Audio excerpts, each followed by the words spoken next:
திருச்சிற்றம்பலம்.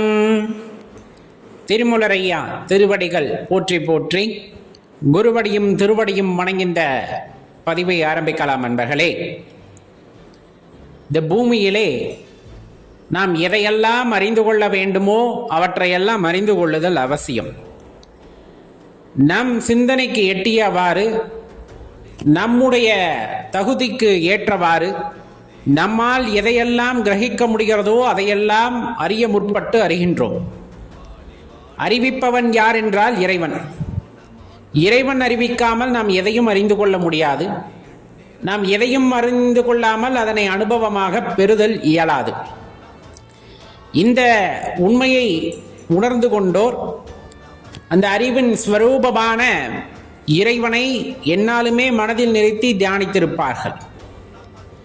அறிந்து கொள்ளுதல் அப்படிங்கிறது அவ்வளவு எளிதான விஷயமா அப்படின்னு கேட்டால், எட்டியவர்க்கு எளிதாம், எட்டாதவர்க்கு எளிதல்ல அப்படிங்கிறத தெளிவாக புரிஞ்சுக்கணும்.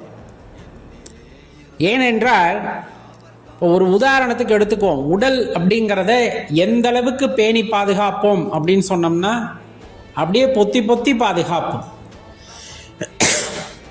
உடல் மீது அக்கறை இல்லாதவர்கள், உடல் மீது ஆசை இல்லாதவர்கள், உடல் மீது பற்று இல்லாதவர்கள் இந்த உலகத்தில் இருக்க முடியுமானா கிடையாது. அந்த உடலை வளர்ப்பதற்காகத்தான் பல உடல்களை அழிக்கின்றோம். நம் ஆசைக்காக பல உடல்களையும் அழிக்க துணிகின்றோம். நம் தேவைக்காகவும் பல உடல்களை அழிக்க முற்படுகின்றோம். அப்ப இந்த உடலின் மீது அவ்வளவு பற்று இருக்கிறது அல்லவா? உடலில் உள்ள ஜீவன் இருக்கிறார் அல்லவா? அந்த ஜீவனின் மீது அக்கறை இருக்கிறதா என்றால் கிடையாது. அதை அறிந்து கொள்ள முற்பட்டோமா அப்படின்னா கிடையாது. நல்லா யோசிச்சு பாருங்க. குழந்தையா பிறந்து வளர ஆரம்பிக்கின்றோம், வாலிபனாகிறோம், வேலை செய்கிறோம், திருமணம் ஆகுது, குழந்தை பேர்கள் கிடைக்கின்றது, அப்படியே ஒரு நல்ல வாழ்க்கை அமைந்து விட்டதாக எண்ணிக்கொள்கின்றோம். இந்த உடலின் மீது ஒரு ஆசை கொண்டு, இந்த உடலின் மீது ஒரு சிறு காயம் பட்டாலும் அல்லது ஒரு சிறு துளி நெருப்பு பட்டாலும் தாங்கிக் கொள்ள முடியுமா அப்படின்னா தாங்கிக் கொள்ள முடியாது. அதுவும் நம் குழந்தைகள் இருக்கிறார்கள் என்றால் அவர்கள் மீது நம்மால் எந்த அளவிற்கு அன்பு செலுத்த முடியும் என்றால், சிறு கீறல் கூட வந்துவிடக்கூடாது அப்படிங்கிற அளவுக்கு அன்பு செலுத்த முடியும். சிறு துளி நெருப்பு கூட பட்டுவிடக்கூடாது அப்படிங்கிற அளவுக்கு பாதுகாத்து வைக்க முடியும். நாம் அப்படி பாதுகாத்து வைக்கின்றோம். நமக்கும் நெருப்பு சுடும் என்றும் குழந்தைகளுக்கும் தெரியும். ஒரு காலகட்டத்திலே இந்த உடலை விட்டு இந்த ஜீவன் பிரிகிறது, உயிர் பிரிகிறது என்னும் பொழுது நம் மனம் எவ்வாறு நம் குழந்தைகளை பார்த்து கொண்டதோ அதே போல அந்த குழந்தைகளும் நம்மை பார்த்திருப்பார்கள், இல்லை என்று சொல்லவில்லை.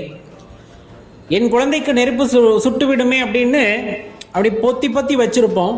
ஒரு காலகட்டத்தில் அந்த குழந்தைகள் அப்பாவுக்கும் சுடும் அப்படின்னு தெரிஞ்சாலுமே அந்த உடல் மீது தீ மூட்டி செல்வார்கள், இல்லையா? இது யதார்த்தம் தானே. நெருப்பு சுடும், நாம் பாதுகாத்து வைத்தோம். அதே நெருப்பு இவ்வுடலையும் சுடும். ஆனால் ஜீவன் பிரிந்த பின்பு அக்குழந்தையை நெருப்பை மூட்டி செல்லும். பட்டினத்தார் ரொம்ப அழகா எடுத்து சொல்லியிருப்பாங்க. அழியக்கூடிய உடல் தான், நெருப்பு சுடும். ஆனால் அந்நெருப்பையே இவ்வுடலின் மீது மூட்டி செல்லக்கூடிய குழந்தைகளையும் நம்மால் பார்க்க முடிகிறது, இல்லையா? அழியக்கூடிய உடல் என்பதை அறிந்து கொள்ளுதல் வேண்டும். இந்த அழியக்கூடிய உடலுக்கு அவ்வளவு முக்கியத்துவமான கொடுக்க வேண்டும். எதற்காக? இந்த உடலிலே உயிர் நிலைத்திருப்பதற்காக, அதன் ஆரோக்கியத்தின் மீது கவனம் செலுத்த வேண்டும். மாற்று கருத்தே இல்லை. சுவர் இருந்தால்தான் சித்திரம் அறிய முடியும். ஆனால் மிதமிஞ்சி அனைத்தையும் சேர்த்து வைப்பதன் மூலமாக இவ்வுடலை நீண்ட நாட்கள், நீண்ட வருடங்கள் அழியாமல் வைத்துக் கொள்ள முடியுமானா கண்டிப்பா முடியாது. யார் நினைத்தாலும் முடியாது. இது இயற்கையின் நியதி. அழிவில்லாதது ஆத்மா மட்டுமே. இந்த உடலானது அழிவுக்கு உட்பட்டதுன்னு தெரிஞ்சுக்கணும். அப்ப சீவி சிங்காரிச்சு அலங்காரம் பண்ணினாலும் இந்த உடலை விட்டு உயிர் பிரிந்து விட்டது என்றால் அலங்காரம் பண்ணி அடுத்த நிமிடமே வந்துட்டு அப்புறப்படுத்தி விடுவார்கள். இது தெரிந்த விஷயம்தான். அவ்வாறு இருந்தும் இந்த புற பொருட்கள் அல்லது புற பற்று அப்படிங்கிறது இந்த மனதினுள்ளே அப்படியே தேய்த்து கொண்டு விடமாட்டேங்கிறதே.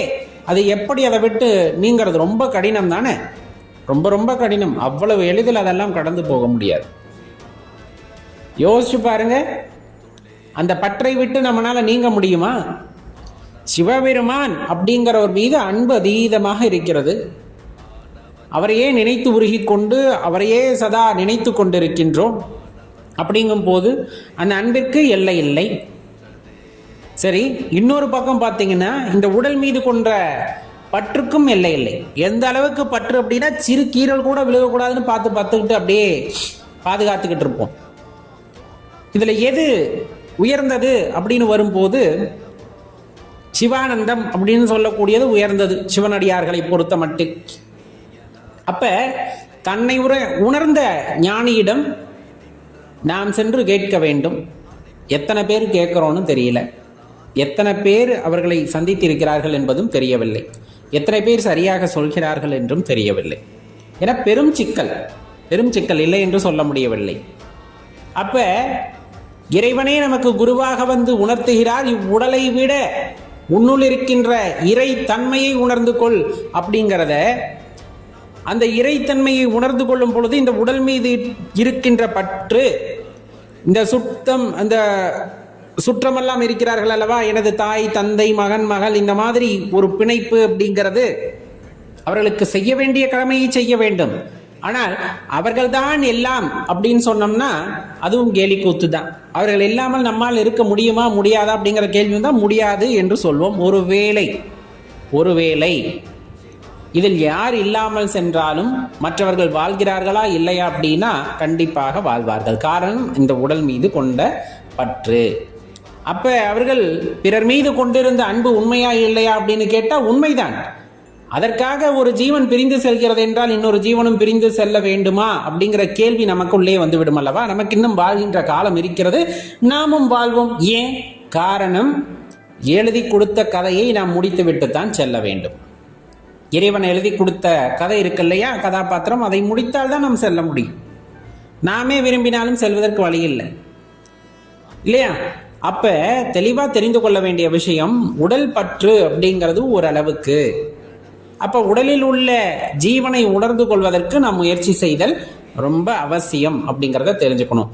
எப்பொழுது நம் உடலில் உள்ள ஜீவனை உணர்ந்து கொள்கின்றோமோ அதிலே இரண்டர கலந்த நிலையிலே அந்த பேரானந்தத்திலே நிலைத்திருக்கின்றோமோ அந்த நிலையான இன்பம்தான் எப்பொழுதும் இன்பமாக இருக்கும் அப்படிங்கிறத தெரிஞ்சுக்கணும். மற்றபடி உடற்பூச்சுகளாலோ அணுகின்ற சட்டையாலோ வாங்குகின்ற வீட்டாலோ வாங்குகின்ற சொகுசு வண்டிகளாலோ நமக்கு ஆனந்தம் உண்டாகிறது என்றால் அது மிகவும் அற்பமானது, தற்காலிகமானது. அந்த இன்பம் அப்படிங்கிறது இந்த பேரின்பத்தினுடன் ஒரு தராசுல கூட வைக்க முடியாது. அப்ப நாம் எதை நாடி செல்ல வேண்டும் என்றால் பேரின்பத்தை நாடி செல்ல வேண்டும் என்பதைத்தான் நாம் முதலில் உணர்ந்து கொள்ளுதல் அவசியம். அந்த பேரின்பத்தை நாடி செல்ல வேண்டும் என்றால் அந்த திருவருள் கருணை அப்படிங்கிறது கண்டிப்பா அவசியம். அப்ப நம்ம எதையெல்லாம் சிந்திக்கணும்?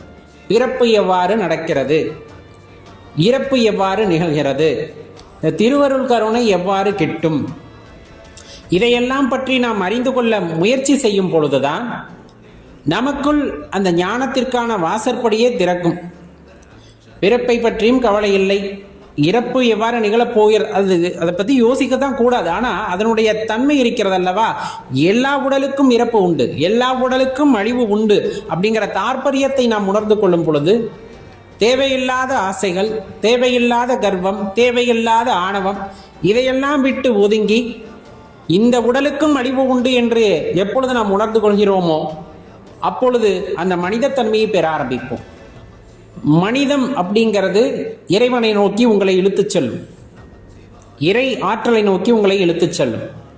அந்த இறை ஆற்றல் உங்களை தன்வசப்படுத்திக் கொள்கிறது அப்படிங்கும் போது அது ஒரு குறிப்பிட்ட காலகட்டத்திலே பேரானந்த நிலையிலே உங்களை அழுத்தும். அந்த பேரானந்த நிலை அப்படிங்கிறது எல்லோருக்கும் கிடைத்து விடுவது இல்லை அப்படிங்கிறத தெளிவாக தெரிஞ்சுக்குங்க. அதற்காகத்தான் இவ்வளவு முயற்சியும். அப்ப எதை அறிந்து கொள்ள வேண்டும்? இறைவன் அறிவிப்பதை அறிந்து கொள்ள வேண்டும். இறைவன் எதை அறிவிக்கின்றான்? பிறப்பு எவ்வாறு, இறப்பு எவ்வாறு, திருவருள் கருணை எவ்வாறு அப்படிங்கிறத பத்தி எல்லாம் அவர் அறிவிக்க தயாராக இருக்கின்றார். ஆனால் அறிந்து கொள்வதற்கு நம்முள் இருக்கின்ற அறிவு தயாராக இருக்க வேண்டும். அவ்வாறு இருக்கின்ற பட்சத்திலே பல உண்மைகளை நம்மால் தெரிந்து கொள்ள முடியும். அது மாறாத உண்மையாக இருக்கும். அது நிலையான இன்பமாக இருக்கும் அப்படின்னா அதில் மாற்று கருத்தே கொள்ள வேண்டாம்.